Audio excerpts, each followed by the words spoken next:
The aces and eights. What is going on with the aces and eights right now when it comes to Impact Wrestling? When are they coming back? Are they coming back? What is the situation with the aces and eights right now? A lot of people were expecting them to appear at Slammiversary this weekend, and it wasn't the case. A lot of people had speculated it. We'd seen teasers on Impact Wrestling, we'd seen teasers on social media. Of course, we had D'Lo Brown tease it when he recently on Impact Wrestling. He was typing away on his computer. D'Lo Brown is a producer backstage for Impact Wrestling. And D'Lo Brown's typing away backstage, and Reno Scum come up to him. They take the mick out of him. They mock him and say, "You used to be something. Used to be someone. Used to be the vice president of the Aces and Eights. And look at you now. What are you doing? You're a computer nerd. You're a computer geek. You're a corporate stooge." And then this leads to D'Lo Brown taking offense, taking it personally. Later on in the show, you can see him talking to someone over the phone, says, "I don't want to be a corporate stooge. I don't want to be a computer geek. I want to get the band back together." And he then gets out of his chair, and we see the aces and eights cut, and that was the way the show ended. So a lot of people, naturally, myself included, thought we're going to get aces and eights soon. When's the best time to debut aces and eights? That would be Slammiversary, a night which Impact Wrestling was promoting and hyping as where everything changes. We knew we were going to see debuts, returns, a return of a former world champion. We knew that Gallows and Anderson had signed with the company. That was confirmed the day of the event also. So a lot of people thought, okay, aces and eights, it's going to happen. We're going to get the reunion, and we're going to see it at Slammiversary. And it didn't happen. It didn't happen. We saw lots of debuts and returns at Slammiversary, but it wasn't the case. We saw, of course, arguably the biggest debut, or return rather, on that show was EC3, former Impact World Champion, returned right at the very end of the show. For those who didn't see Slammiversary this weekend, right at the end of the show, just as the new Impact World Champion Eddie Edwards is celebrating in the ring with the good brothers Luke Gallows and Karl Anderson, it cuts out.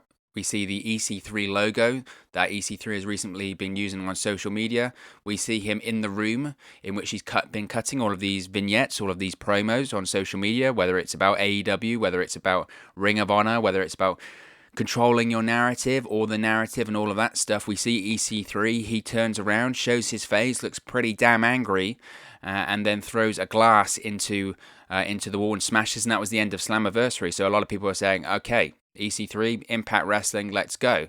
Of course, he wasn't the only debut or return at Slammiversary. We also saw the Impact Wrestling debut of Heath Slater, or just Heath, as he's going right now. He, Scott Hall style in WCW, jumped the barricade, went in the ring, cut a promo, had a bit of physicality, and we also saw him reunite with his former SmackDown Tag Team Champion partner Rhino backstage.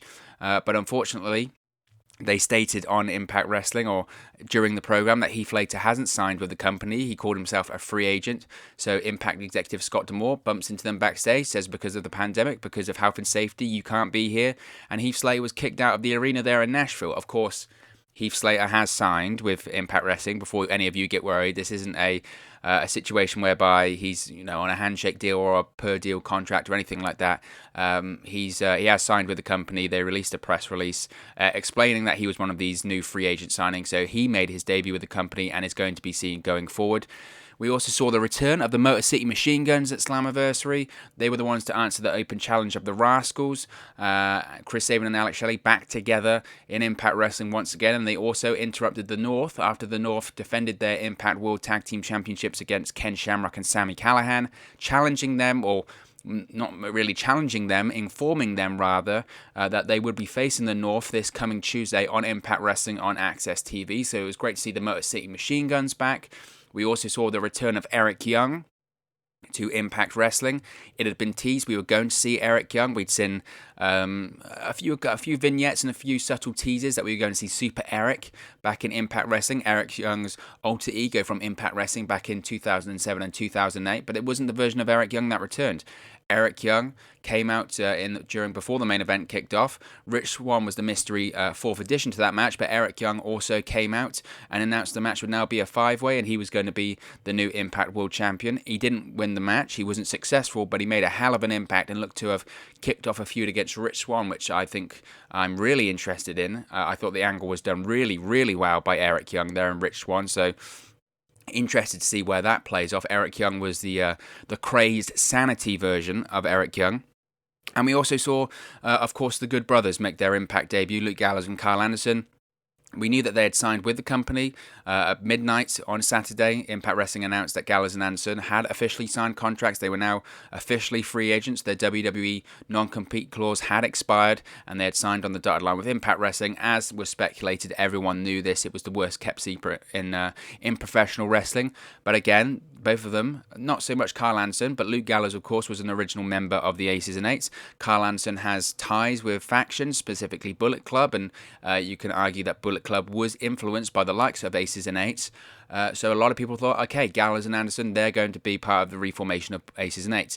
That still could happen, but we haven't seen anything as of that yet. Luke Gallows and Karl Anderson, they made their debut after the main event. Eddie Edwards had just won the Impact World Championship, but he was getting attacked by Ace Austin, who he defeated right at the end. He defeated Ace Austin as the last person to eliminate to become the new Impact World Champion. But Ace Austin, there's a lot of aces here. Ace Austin attacked him after the match along with his big heavy Madman Fulton, which brought out Gallows and Anderson to make the save Eddie Edwards and celebrate with Eddie Edwards with a beer after the show, after the match had ended, rather.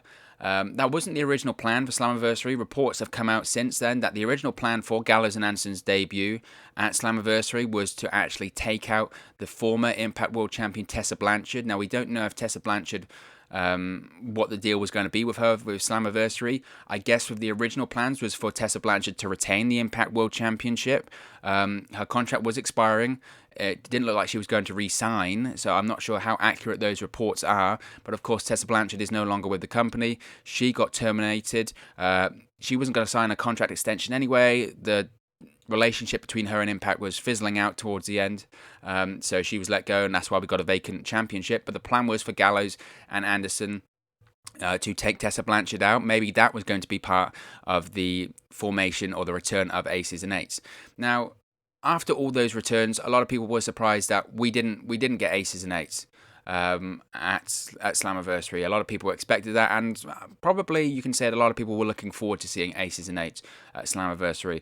Now, on the watch long that I did for Slammiversary, you can check that out on the channel as well. On the watch long that I did here on the channel, I speculated that maybe Ace Austin could have been involved in the Aces and Eights. Obviously, there's a lot of Ace imagery when it comes to Ace Austin, whether it comes to obviously his name, whether it comes to him carrying around an ace card. He carries around an ace playing card from a deck of cards also. He's a young leader. He's a young prospect. He's someone that Impact Wrestling are definitely looking to get behind. He was positioned as possibly being the youngest TNA World Heavyweight Champion, or Impact rather, World Champion in the company's history. Of course, he didn't win the title on Saturday, but he still does have that potential. I thought maybe that Ace Austin could become the president of the Aces and Eights here.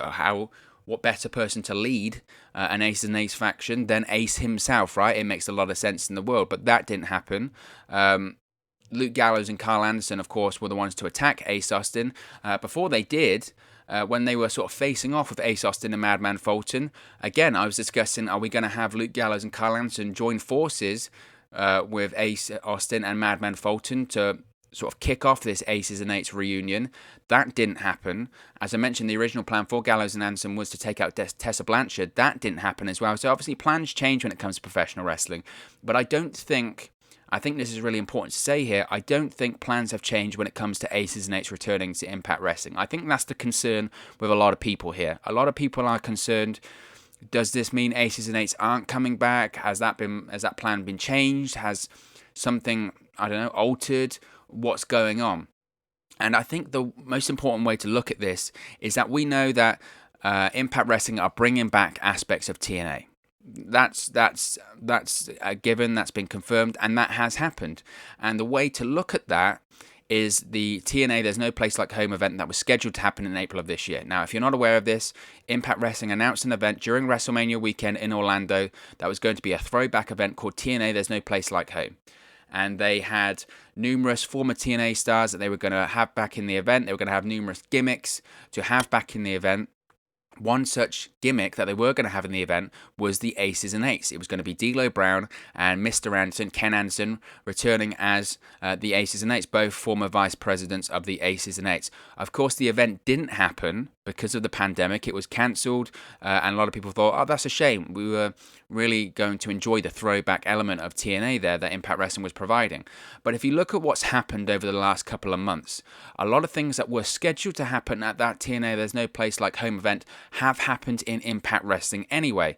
Now, Moose has recently gone on the record to say during that event, it was going to be announced that the main event was going to be a King of the Mountain ladder match, with the winner becoming the TNA World Heavyweight Champion, and Moose was scheduled to win that one and become the TNA World Heavyweight Champion. That's what they wanted to do. That's the storyline direction that they wanted to go in.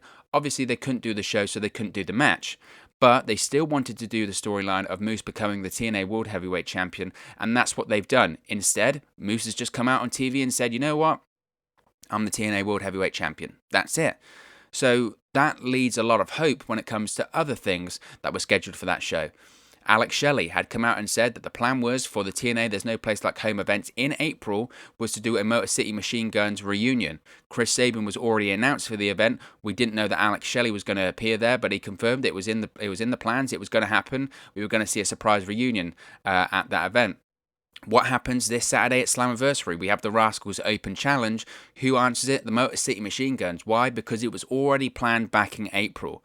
These things that were planned for this event, TNA There's No Place Like Home, back in April, are still happening on Impact Wrestling Television, and I think are still planned to happen on Impact Wrestling Television. As I mentioned, D'Lo Brown and Ken Anderson, they were scheduled for the TNA There's No Place Like Home event as the Aces and Eights. It's still scheduled to happen. So D'Lo Brown's recent teases on television have confirmed this. The social media teases of Luke Gallows showing his Aces and Eights cut, showing him wearing an Impact Wrestling shirt and possibly an Aces and Eights shirt. Mr. Anderson, of course, we don't know the situation with him right now in Impact Wrestling. Last I heard, he was with the NWA. He was meant to work the Hard Times pay-per-view in February. He couldn't because of an injury. But if he was scheduled for a TNA There's No Place Like Home event in April, that would suggest that he's no longer with the NWA. It's probably easier than ever now to get out of your NWA contract anyway. If you want to get out, they'll let you out because they're not doing TVs, they're not doing content at all. They're just trying to reevaluate what's going on with the company right now. So with all the other things that were meant to happen at the TNA There's No Place Like Home event happening, I think it's highly likely we see D'Lo Brown and Mr. Anderson come into Impact Wrestling as part of Aces and Eights. We also know, if you think of the Aces and Eights, who do you think of? You think of the president himself, you think of Bully Ray. We know Bully Ray's contract has expired with Ring of Honor. There's been no news about him re-signing or anything like that, and the reason as to why is because Ring of Honor isn't offering new contracts right now, and they didn't offer a new contract to Bully Ray. Why? Because of the situation the world is in right now, because of the financial situation, because of Ring of Honor not doing shows at the moment. Bully Ray, they felt that unless it was an exceptional circumstance, they're just not handing out contracts, and Bully Ray was no different. So Bully Ray's contract expired. So we know we're gonna get D'Lo Brown as Aces and Eights, Mr. Anderson probably, I would say, and Bully Ray, if he's available, Impact Wrestling should go after him because you can do something special. Now, Luke Gallows, of course, as I mentioned, used to be part of Aces and Eights. He was the first member to actually be unmasked in the original Aces and Eights back when he was just known as Doc. It wasn't Doc Gallows, it wasn't Algie, Big Algie, it was Doc. He was Doc in Aces and Eights. And Karl Anderson, many have speculated if Gallows is going to be associated with Aces and Eights, then Karl Anderson is also. You're going to have two Andersons in the group, which would be interesting.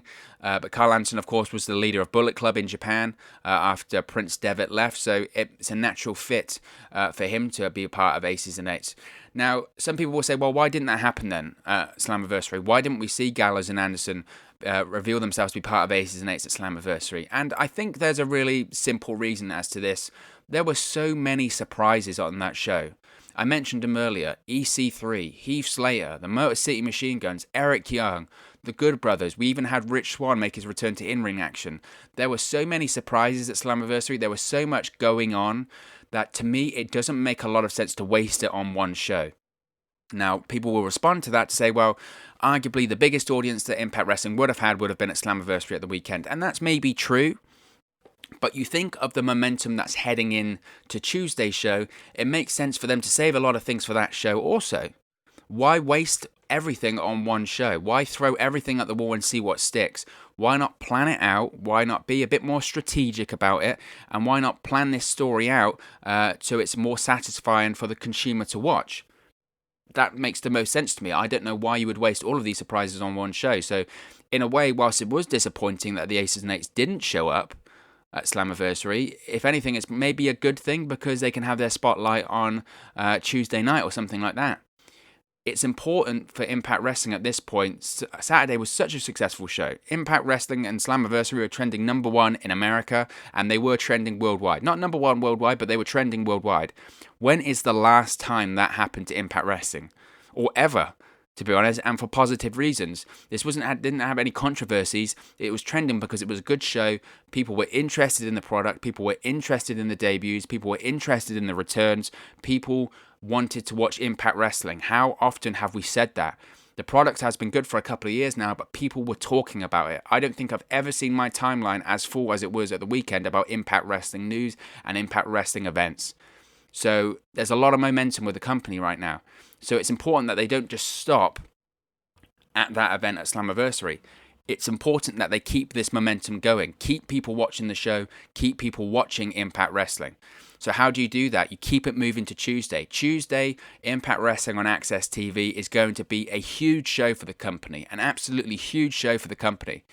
We know that we're probably going to get a follow-up about EC3. Impact's social media accounts are teasing that we're going to hear from EC3 on Tuesday, which is great. Obviously, we had the reveal of EC3 at the end of Slammiversary, but we don't know if he's a good guy, if he's a bad guy, what his issues are, all of that sort of stuff. So we might actually hear something from EC3 on Tuesday. That's going to get people watching. That's big. We've also got a confirmed Tag Team Championship match.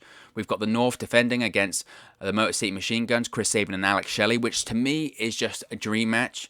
When I saw them make their debut, or their return rather, on the watch-along, one of the first things I said is, I want to see these guys face off against the North. I think that'd be a fantastic match. People may argue, are they hot-shotting that? Maybe, but look, their next pay-per-view event is in October. It's Bound for Glory. And there's a lot of moving parts at the moment, and you've got the opportunity, after Slammiversary, with so many people watching, to get more people watching the television product on a weekly basis. I don't think you can look at an Impact Wrestling in the same model of a WWE or an AEW, especially not WWE, because Impact doesn't have monthly pay-per-views. They don't go month to month. And maybe not even the same as an AEW, because they have their TV specials also, and the booking is just different. I think Impact Wrestling right now, with the momentum they have to ensure that they keep it, because to ask people to wait until October to see these big matches, the momentum might be different then. So much can change so quickly with Impact Wrestling in such a short period of time. So I think putting the tag title match on the post-Slammiversary episode of Impact Wrestling makes the most sense. And it's the same thing as when you see WrestleMania and then you see a big match on Monday Night Raw. People are like, oh, why are you doing this on Monday Night Raw? Because it's probably, arguably, Impact Wrestling's biggest episode of the year on Tuesday. So you've got to stack that show, and that's exactly what they're doing.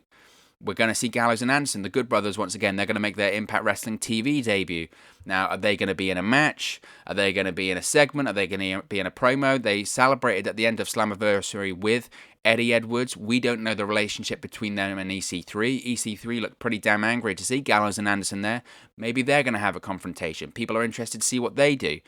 We also know about Heath Slater, right? Heath. We don't know if he's actually officially signed in storyline a contract with Impact Wrestling. So what are we going to see there? Is he going to jump the barricade again? Is he going to continue this free agent thing? Is he going to team up with Rhino? What's going on with that?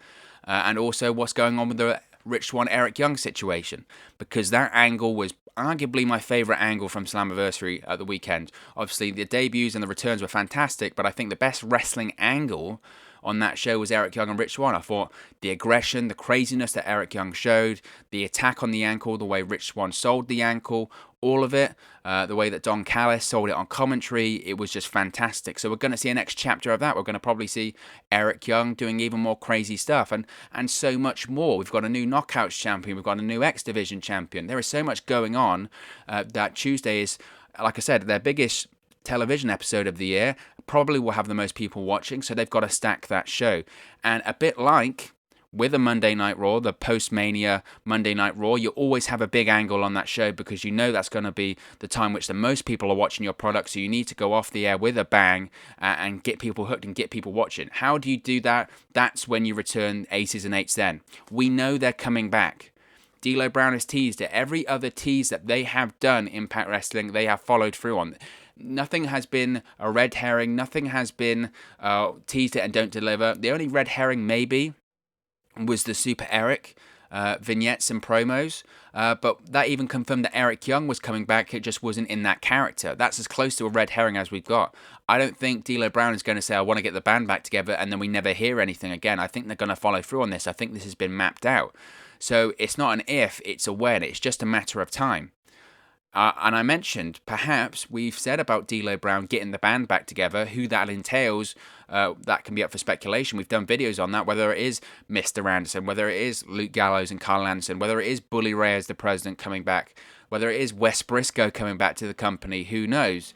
But also, I think an interesting thing we could see is a new version of the Aces and Eights. Do we have to have the old members back in, or can we have a hybrid of some of the old members, like a D'Lo Brown, like a Mr. Anderson, like a Doc Gallows? But I mentioned earlier Ace Austin, Madman Fulton. Madman Fulton absolutely has the look of someone that could be in the Aces and Eights. And Ace Austin, if you want to elevate him to a new level, of course they were teasing he was going to become the youngest world champion in the company's history.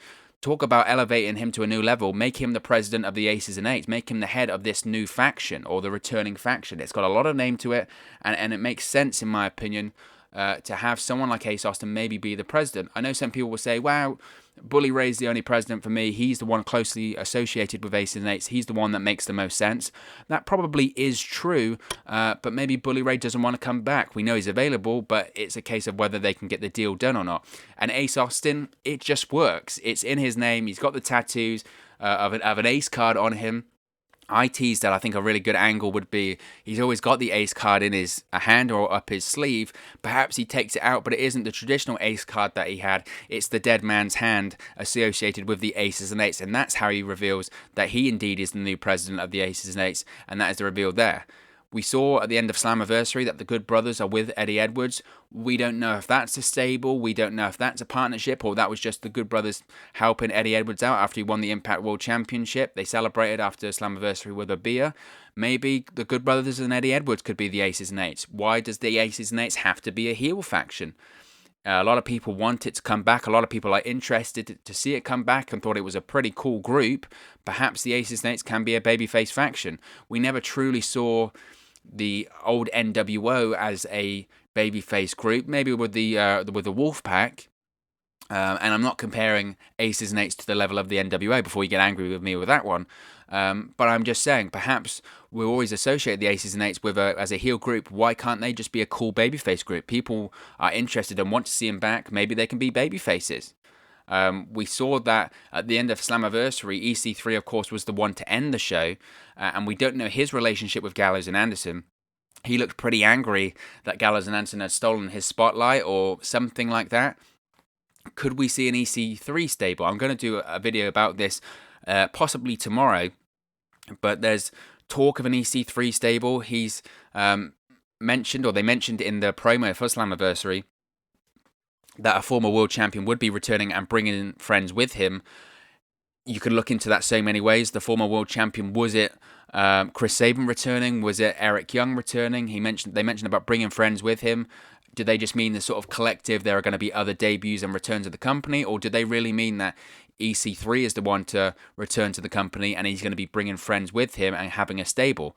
I've mentioned that I think a great stable name for EC3 would be The Narrative. The video he released was called The Narrative. His video series on social media has been called Control Your Narrative. That's the hashtag he's been using also. So why not have EC3 in a stable called The Narrative? And like I said, I won't go in too much depth here because I think that's a video that I'm probably going to do tomorrow. But maybe this forces the return of the Aces and Eights. Maybe EC3's stable of him and his friends that he's brought with him from outside Impact Wrestling, called The Narrative, maybe they try and take over Impact Wrestling, which brings back the Aces and Eights to fight them off, and we have a bit of faction warfare or stable warfare in Impact Wrestling. Or perhaps the Aces and Eights could just be a singular entity and nothing related to any of this and on their own. It's an interesting proposition, and it's an interesting time because whilst people are worried, and I saw some comments on the channel here being like, where are the Aces and Eights? I thought they were coming back. What's going on? I think, we shouldn't worry too much because they are coming back. Now, who is the new roster going to be with the Aces and Eights? Is it going to be Bully Ray, Gallows, Karl Anderson, Ken Anderson, Wes Briscoe, maybe some additional members on the roster, who knows? But the return isn't dead. I think that's the most important thing to realize here. The return isn't dead. They will be coming back. They've teased it. Everything else that they have teased on Impact Wrestling, they have paid off or will pay off in the near future. We saw, as I mentioned, the Super Eric tease. They did pay it off with Eric Young returning. We still don't know if Super Eric is going to come back. It's still early days. We had the Heath Slater tease with Rhino recently on Impact Wrestling. He said that he's got a tag team partner and he's got kids. Who shows up at Slammiversary? Wouldn't you know? It's Heath. We had Scott D'Amore a couple of weeks ago on Impact Wrestling also. He's talking on the phone saying this is a great place for a couple of good brothers to come. Wouldn't you know it, the day after Slammiversary, Gallows and Anderson announced that they have signed with Impact Wrestling. Any tease that Impact Wrestling has done recently on their television program has been deliberate and to the T deliberate. That is why they've done it. The only thing really they've yet to pay off in Impact Wrestling with these returns, with these debuts, is Aces and Eights. Maybe that happens Tuesday. I think there is certainly a possibility it does happen Tuesday. The reason as to why I think it does happen Tuesday is because, as I mentioned, to me, Tuesday's episode of Impact Wrestling on Access TV is the equivalent of the Monday Night Raw after WrestleMania. It's the episode of their television program which probably the most people will be watching. It's got the most momentum. It's got the most buzz after their biggest show of the year. I know traditionally Bound for Glory is meant to be their WrestleMania or their biggest show of the year, but I don't think people are going to be talking as much about Impact Wrestling come Bound for Glory as they are right now. They're never going to have this amount of buzz, and they haven't had this amount of buzz for the longest time. They were trending #1 in America. They were trending worldwide. When's the last time that is going to happen, or the next time that is going to happen with Impact Wrestling? So Impact Wrestling has to capitalize on all this positive momentum, all this talk and discussion they have, and they're doing that by stacking Tuesday's show and going off the air Tuesday with a huge angle, a huge moment. How do you do that? You have Aces and Eights return. Now, I've also seen some people say, do we think that EC3 is going to be the leader of the Aces and Eights? And I don't think so. I don't think that EC3 really fits the Aces and Eights gimmick. His whole gimmick at the moment and whole thing on social media he has been doing is all about control your narrative. To me, that kind of goes against controlling your narrative if you're put in a faction or a stable where the parameters are pretty set and you have to be a certain type of person, you have to be a certain type of character in that group. That just doesn't fit for me. At the moment, I always just the quickest way I can probably say it is, can you envisage EC3 in an Aces and Eights cut? Probably not, because the whole biker gimmick just doesn't suit EC3. His character has been, nice suits, come from a position of wealth. He's Dixie Carter's nephew, all of that stuff. And I know he's slightly getting away from that gimmick now with the Control Your Narrative series, and it does look like he's a bit more serious and a bit more focused and a bit more rage-fueled, shall we say, but I don't think that still fits with the whole biker club gimmick. That just seems like a bit of a 180 from the character which he's trying to do right now. So I don't think EC3 is going to be the leader of Aces and Eights. I do think there is potential for him to have his own stable, but again, that's not confirmed. So again, who is the president going to be of this new Aces and Eights? Well, again, I would prefer it to be Bully Ray, because Bully Ray for me is Aces and Eights. He was the original president. It would be nice to see him return to Impact Wrestling, and yeah, it's another return to the company. We saw those debuts and returns at Slammiversary. Bully Ray returning on Impact Wrestling with Aces and Eights is another debut or another return that people are going to be interested about. Of course, we could also have Karl Anderson as the president. He was the leader of the Bullet Club. He can talk about bringing his own version of a club to Impact Wrestling, bringing back the Aces and Eights. He's been in that position before in Japan, so it makes a lot of sense there. And I could see Gallows, and we saw Gallows wearing the Aces and Eights cut, but I could also see Karl Anderson wearing the cut. That makes sense to me also. But I'd also have a soft spot for it to be Ace Austin. Again, with the EC3 thing, can you see him wearing the Aces and Eights cut? Maybe, but I think he would change it slightly to fit his character. And like I said, it just works, doesn't it? He's got the name, he's got the tattoos, he carries around the card. It makes a lot of sense. And it would also make sense for someone like D'Lo Brown as the vice president to take him under his wing. So the big thing coming out of this is that the return isn't dead. They will be coming back. For me, it's just a matter of time. It's a matter of when, not if. But of course, as always, this is just one man's opinion. What are your thoughts about the Aces and Eights returning? When are they coming back? Are they coming back? Will we see them them this Tuesday on Impact Wrestling? Why do you think we didn't see them at Slammiversary? Let me know your thoughts in the comment section below. I'll be sure to interact with all of you guys down there. I really enjoy chatting with you guys in the comment section. Be sure to smash a like on this video if you haven't enjoyed it. The more likes we get, it really helps us on this channel. Be sure to share the video as well if you enjoyed it, and subscribe, most importantly, to Wrestle News 365. You can do that by clicking the bottom right hand corner of the screen right now, or if you wait a few seconds, there'll be a subscribe button at the end of this video. I believe we're over 500 subscribers now, or very, very close. We're just waiting for the update on the channel side of things. So if you haven't subscribed already, please do. Our aim is to get to 1,000 on that long road to 1,000. We're nearly halfway there. I really appreciate everyone that has subscribed so far. I appreciate all your support and the growth on this channel. It's been crazy, but I really do appreciate it. And the closer we get to 1,000, the more we can do really exciting stuff on the channel. So I'm really excited about that and really, really thankful.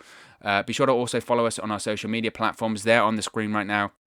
It's at 365 Wrestle on Twitter and at Wrestle News 365 on Facebook and Instagram. Thank you very much for watching, listening, streaming, or however you come across this video today. And I'll speak for you again very, very soon. Hey guys, thank you for watching, listening, streaming, or however you come across this video today. Be sure to click on the video on the right there to watch our next video, or click the bottom there to subscribe, or the bottom right hand corner. Thank you very much, and I'll speak to you again very soon.